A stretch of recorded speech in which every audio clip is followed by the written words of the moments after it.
peace is possible on the Korean Peninsula and throughout the world. Some 85 global leaders at the annual World Summit 2022 in Seoul discussed just that in February. 존경하는 지도자 여러분, 한 방울의 물들이 모여 대를 이루듯 이러한 평화와 통일의 여정들을 통해 그동안 인연된 수많은 정상급 지도자들을 모시고 오늘부터 2월 14일까지 한반도 평화 서밋을 개최하게 되었습니다. This tangible vision is spearheaded by summit host and Universal Peace Federation co-founder Dr. Hak Jahan Moon. 나와 하나 되는 남과 북이 형제가 되는 자리에서 세계 평화, 통일이 우리 시대에 당대에 이루어질 수 있습니다. A native of North Korea, Dr. Moon and her late husband, Reverend Sun Myung Moon, dedicated their lives to peacefully reunifying their homeland, an effort with great regional and global implications. 3,500 international media outlets covered the World Summit, reaching hundreds of millions of people throughout Asia Pacific and the world. News headlines from digital platforms to traditional newspapers, all capturing the scope of this incredible plan in which 157 nations with diplomatic ties to North and South Korea were invited to the three-day event. The World Summit 2022, Summit for Peace on the Korean Peninsula, honored a British 57 countries will take part in the World Summit 2022 that will encourage peaceful coexistence among nations. The Universal Peace Federation, together with the government of Cambodia, is hosting a World Summit this week to discuss peace in the Korean Peninsula. So you can register today and attend virtually and support this great work for peace. So check it out and I'll see you guys there. Okay, bye!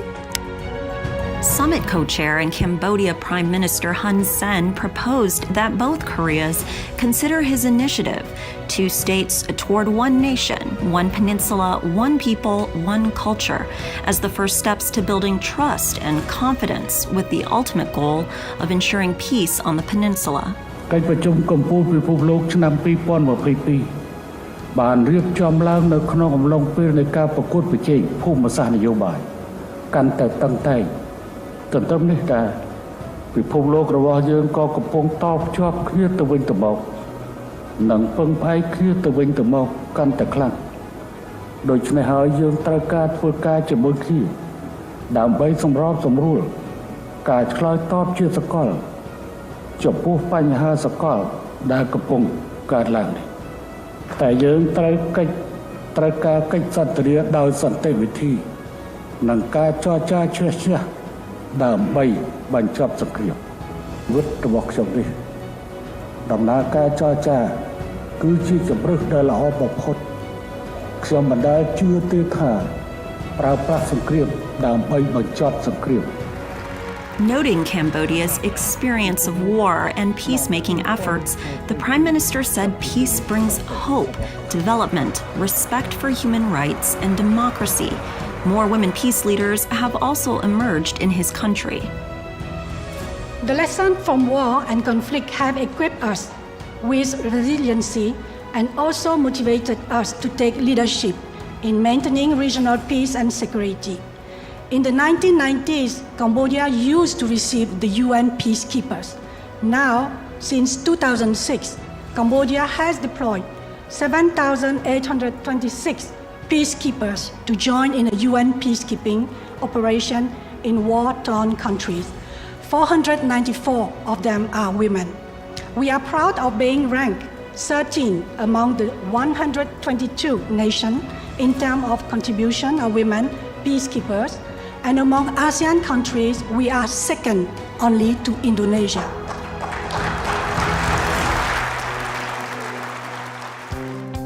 Its mission clear, this one-of-a-kind World Summit aims to end the Cold War's last remaining division of the Korean Peninsula, applauded by many current and former heads of state who delivered remarks in person and virtually using state-of-the-art technology. අද දින මෙම සමුළුවට මා සහභාගී වන්නේ ඉතාමත්ම සතුටින්. විශේෂයෙන්ම කොරියානු වර්ධද්වීපයේ සාමය සඳහා වූ බෙදුණු බෝගූලීය ඒකක දෙකක් එක්සත් කිරීමට ගත් විශ්වාය පිළිබඳව දිගු ඉතිහාසයක් තිබෙනවා.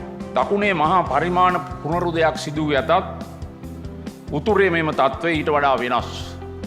උතුරේ ආර්ථිකය බිඳ වැටීම දුක්ඛිතභාවය පුළුල්ල ඇති වී තිබෙනවා. මෙවන් තත්ත්වයක් අන් එක්සත් නොවුණු සමහර කරදරකාරී රටවල් වල දකින්න පුළුවන්. Korea can eventually become a shining example to the world of how peace can arise from conflict. Hopefully, persistence and dedication to continued communications between North and South will make this possible. Peace is the natural state of mankind. Peace is the precondition for material progress that all nations strive for. We have great institutions such as the UN dedicated to peace, but the efforts of institutions of peace will remain intangible without the efforts of individuals working within their communities to provide the ground level, day-to-day foundation for lasting peace.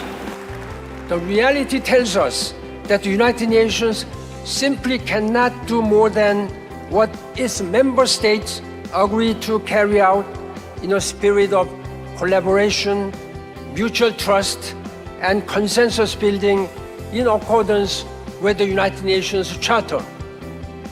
In this context, the work of the UPF is quite meaningful because through this robust platform, we can lay the initial groundwork that allows the path to peace. What we learned through this challenging time in my country and around the planet is that there's nothing that's impossible when nations work together for the common good. That said, the dream of a united Korea is possible. We must join hands and make concerted efforts to douse the raging fires of conflicts, animosities, and distrust, impeding progress and well-being of our people through increased cooperation, harmony, and dialogue. Speakers highlighted challenges to peace, like resistance to denuclearization, foreign troops in South Korea, strained relations in the Asia-Pacific region, and core differences in the values between the two systems. 70 years ago, when war broke out on the Korean Peninsula, the Philippines became the first Asian country to send contingent forces to aid South Korea. Right then and there, on the battlefield, a lasting brotherhood was formed between the Filipino and Korean nation. Being the birthplace of Buddha, the apostle of peace, one of the fundamental bases of Nepal's foreign policy is to work and promote world peace. Nepal had experienced a violent conflict of 10 years before our peace process started. It took almost a decade before democracy was fully restored and our new constitution promulgated. This whole process was a Nepali-owned and Nepali-led venture. We were grateful to the international community for their support and encouragement. I truly believe that parliamentary diplomacy is a powerful platform to advance the culture of peace. It has been more than 7 decades that the Korean War has started. Although the war did end in July 1953 with the signing of this armistice in Panmunjom.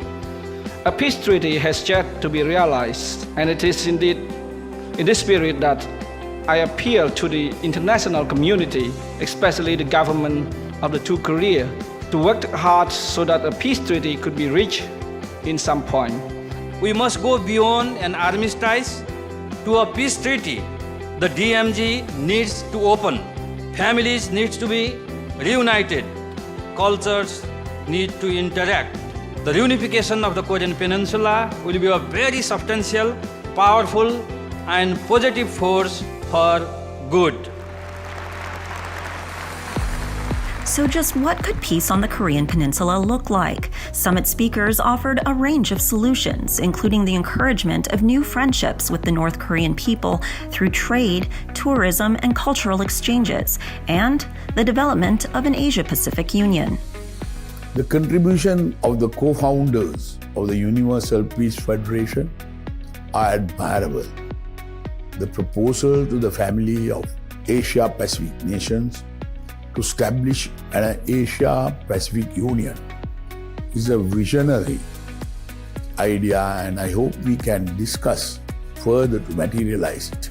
We do not presume to know each person's struggles, but we can offer our heartfelt compassion and willingness to move forward together, side by side, as brothers and sisters in our pursuit for peace. Despite recent missile launches from North Korea, great strides for peace have been established, with former U.S. President Donald Trump's historic visit to the DMZ in 2019 for talks with North Korean leader Kim Jong-un. This built on South Korean President Moon Jae-in's trip to Pyongyang in 2018. World Summit leaders emphasized the importance of international cooperation, focusing on spiritual values as essential to usher in a new culture of peace. With the preparation towards today's World Summit, I have been reflecting on all the UPF summits I have been fortunate to be a part of since my very first with the Universal Peace Federation in Seoul, 2013. Unification of the Korean Peninsula has been at the forefront of the agenda every year. Every year, from my own experience and feelings, I have felt the strength, the faith and belief of everyone participating in the summit that unification is possible and will happen in our lifetimes. Yes कार्यमा बहुक्षेत्रीय समाजले महत्त्वपूर्ण भूमिका खेल्न सक्छन्। अन्तर्निर्भर विश्व व्यवस्थामा यस्ता महत्त्वपूर्ण कार्यका लागि अन्तर्देशीय सहकार्यको विकल्प छैन। उपक्षेत्रीय, क्षेत्रीय र अन्तर्राष्ट्रिय सहकार्यका लागि यस प्रकारका अन्तर्राष्ट्रिय संवाद बढाउँदै लैजान जरुरी छ। Please join me in working, striving and praying for a Korea that is safe, prosperous, flourishing, united and finally at peace. In a letter, former Prime Minister of Japan Shinzo Abe said he believed honest dialogue among world leaders is crucial for peace on the Korean Peninsula, saying, "We cannot build trust without honesty." Working with Cambodia's Asian Vision Institute, a resolution was signed at the summit by Dr. Moon and co-chairs Prime Minister Hun Sen of Cambodia and former UN Secretary General Ban Ki-moon, now to be implemented through the outlined next steps.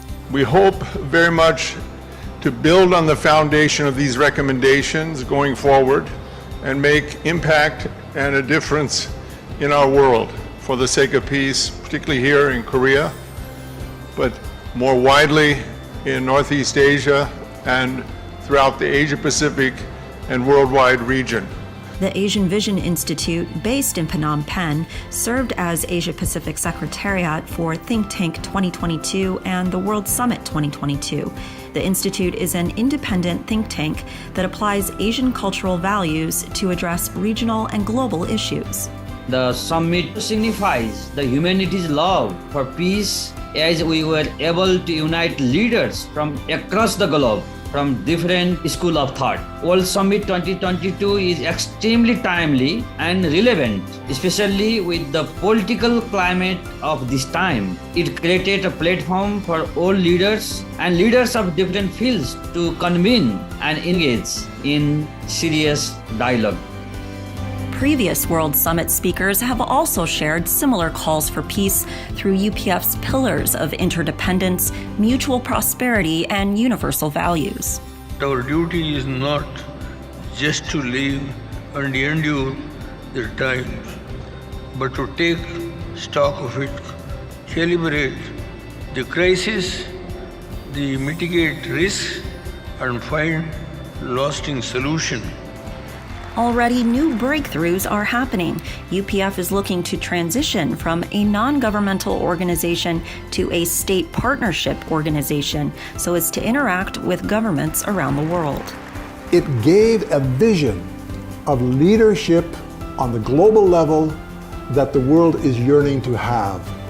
UPF, partnering with the Cambodian government, was able to show a civil society government partnership that really is unseen today in the world. And this is important because the content that we dealt with were the issues that have to be dealt with from a moral perspective, from a political perspective, from an academic, religious perspective. We were able to cover so many different areas and give clarity to these fundamental issues. From topics covering moral and political perspectives to academia and media, as well as economic, cultural, and religious views, the unique summit captured the world's hope for peace from all sectors of society. Peace is not just the destination. Peace is also the journey. That journey has seen the UPF make progressive steps towards this vision, and it is my sincere hope and prayer that peace will be achieved for the Korean Peninsula very soon.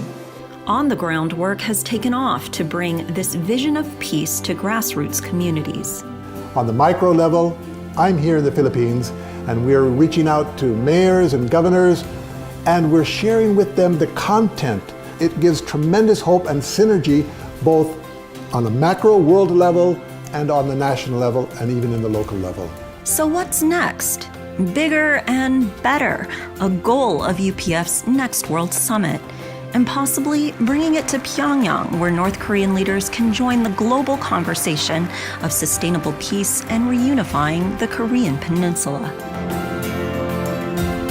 Anyone can get involved and support UPF's World Summit and this global movement for peace by registering online.